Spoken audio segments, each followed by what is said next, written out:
this was called The Faces. I don't know if that would work. That just sounds too on the nose, right?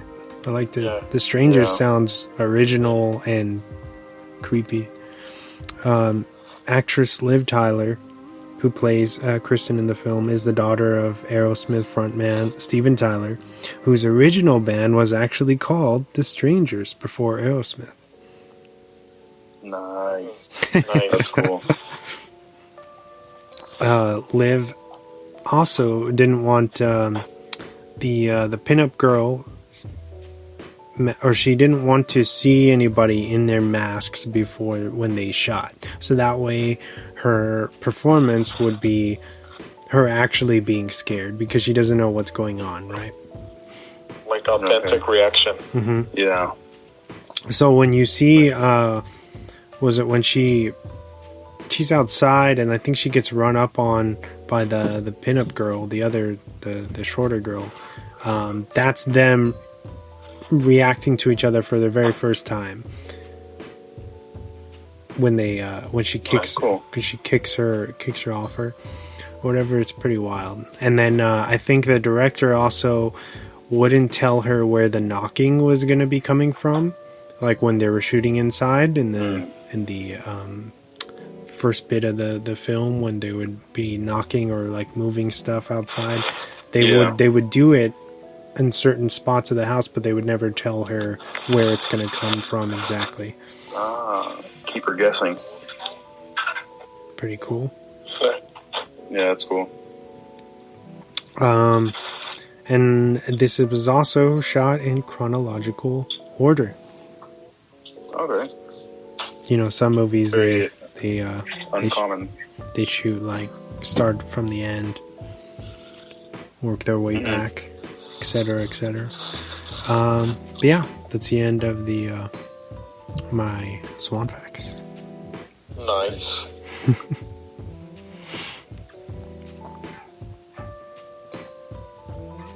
Are we gonna do you want to just dive right into chapter 2? Yeah, let's do it. All right, so I called chapter 2 Total Eclipse of the Heart. Oh yeah. Perfect. All right, so in the second half of the show, we're going to be talking about The Strangers, Pray at Night, which is a funny play on words, because if you look at the key art, the cover art there, it's our masked friends praying with their weapons, but the subtitle is actually pray as in hunting. So hunt. They're really talking about hunting at night, which is clever. I don't know if anybody got that, but it's rated R. It came out in 2018 already, which is crazy. And it's more of a straight up slasher film, and it's got a 40 on Rotten. It runs at 1 hour and 23 minutes. Synopsis I wrote: a couple decides to send their daughter to a reform school, but before they do, they set off to get closer to her and her older brother. As they arrive to their family's deserted trailer park, it becomes apparent something suspicious is happening. Oh yeah. This time it's directed by Johannes Roberts, who did both of the 47 Meters Down films. Okay. Which I like. I think this guy's good. He's talented. Oh yeah. This film stars Bailey Madison, Christina Hendricks, Martin Henderson, and Lewis Pullman. For this one, I really enjoyed it. I got to see this one. I went to see it in the theater right away when it came out, and I know a lot of people don't like it, but in my opinion, it doesn't disappoint. I think it fires on all cylinders as far as what you would expect from a sequel. And I think it's kind of better than the first one, dare I say. I'd agree with you on that. I actually enjoyed this one a lot more than the first one. Because I feel like The second one. Yeah. there's I think the second one was a lot better. yeah, there's a lot more that, although it's still in a small time frame, you're getting so much more that happens, and it's fucking crazy stuff too. Like, Yeah, I think the fact that our protagonists are actually running around, and there's 4 of them. mhm. I mean, spoilers is kind of a new movie, kind of, but the mom gets killed off pretty quick when shit starts to hit the fan. Which is funny because she was like the big name of this. Yeah, that's it. I was wondering like what's going to happen because I was trying to figure out who was going to die and who was going to be left alone. But I think it was a good. I mean, it wasn't good that she died, but it was a good scene, like the way it happened. Her trying to save her daughter and telling her like everything's okay and like that. But I don't know. I just enjoyed this one a lot more in terms of just stylistically the way this one was shot.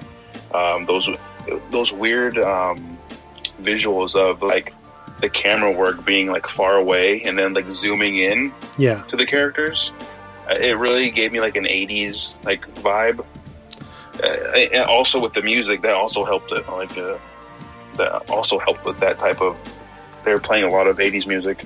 Yeah, definitely like a straight up like homage to 80s slasher horror where they're that's that feeling you were getting like throughout the entire movie, or at least when all this stuff starts happening, that's what you start to feel. Definitely. And it's cool that they use a trailer this time, right? Yeah, they're in the trailers for mobile homes. Yeah, they go to the mobile home park, and it's like completely deserted. I don't know. Everyone's on vacationing, and they're supposed to. Yeah, because I think the dad says like, "Oh, like where is everybody?" And then the mom says everyone leaves after Labor Day. So I guess that kind of they threw that in there just to kind of give us a reason or explanation to why they're the only people in that probably in that 50 trailer park. Yeah, but I mean, it's obvious that these are our antagonists, the masked people in this that we meet again they're not dummies, and they probably do their research before they hit something, right? Yeah, at least a little bit, and so they were banking on that, and that's why when we start the movie, you realize that I think it's like the aunt and uncle of the they're the ones who run the park, right? Yeah, and they're already been killed off, and I think that they're anticipating the family coming in, probably. Yeah, because they hear the message that the wife leaves for her uncle. Right. Yeah, the answering machine. And so that's where they get messed up. But in the beginning, it makes you think that they're going the same direction. Because they're in the trailer. Dollface comes up to the door, knocks, and it says, "Is Tamara there?" Same exact person they asked for the last time. And then oh, sorry, no one's here by that name. And she leaves. And then they just close the door, and then, an hour later or whatever, they do the same thing. But the second time, she kind of walks away, and then she crosses the street, and then she turns around and stares at them for a little bit. And it's just really eerie, just seeing her stare at you through, like, the shadows. And with no mask. I don't think she has a mask on, No, she doesn't have a mask yet. And then she kind of takes off and runs into the shadows. Yep. And again, I think they make the... Of course, they do that to case, like, probably to see how many people are inside. And then the kids are like, go off to go talking. And it's like, you're gonna go do that like in a park where there's nobody, and you just had this random lady show up out of nowhere, acting really sketchy, and you think it's a proper time to get out and get some air, you know? It's that whole like rebellious teen, like teen daughter thing where it's like, I don't care, I'm doing whatever I want to do. You can't hold me back. Basically.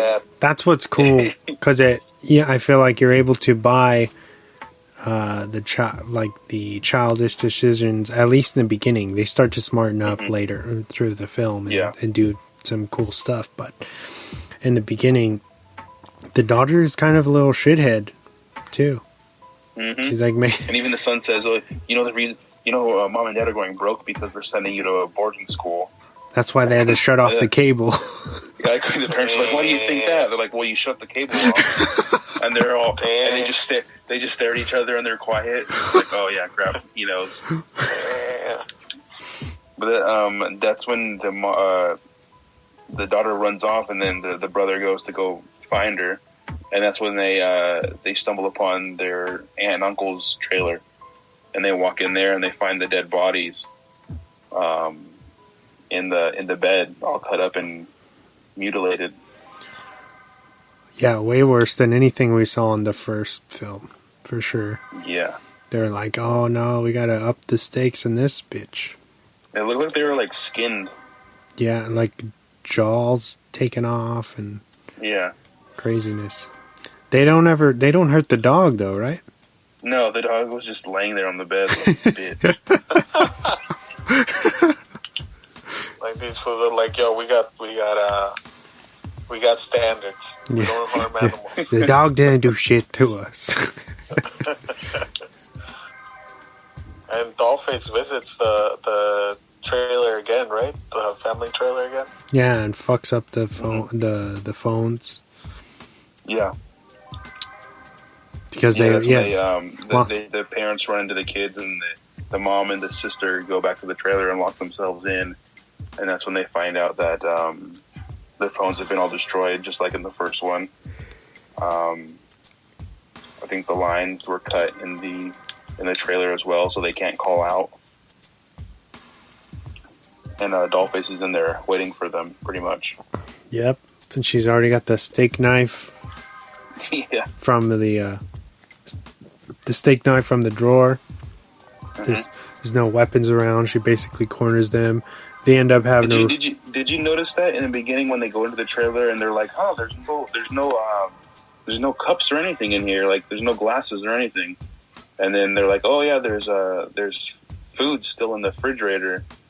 I would assume that was like hinting at the strangers were kind of just chilling in the trailers, waiting for people to show up. Yeah. Just like eating and chilling, like, oh, here comes another one. Yep. And the dad, he considers eating it. Yeah. He's like, "Oh, it's beef and broccoli, my favorite." It's like, damn, this fool's hungry at this. Well, this is going. You know, he got the Rona. Yeah. Oh, damn. That fool said the Rona. But and then that's when the mom gets killed. Yeah. Yeah, it's pretty rough. A rough way to go. And then right in front of the daughter too. Yeah, because there's like a, what do you call it? Like a sunroof, a skylight. Skylight, yeah. She's able to slip out through there, and then by the time she's coming out, the doll face is already broken in the door, and she gets to the mom before she can kind of get up into the skylight, and stabs her repeatedly in front of the daughter. And you're just kind of like, what? Like, this is Christina Hendricks. That was a pretty sad moment, bro. And she was really big because of Mad Men, right? Yeah. Or she was just coming off of Mad Men. Yeah, I think Mad Men's been over for a bit, but she also has the that Good Girls show, I think. Okay. Yeah, she's in yeah, that's right, yeah.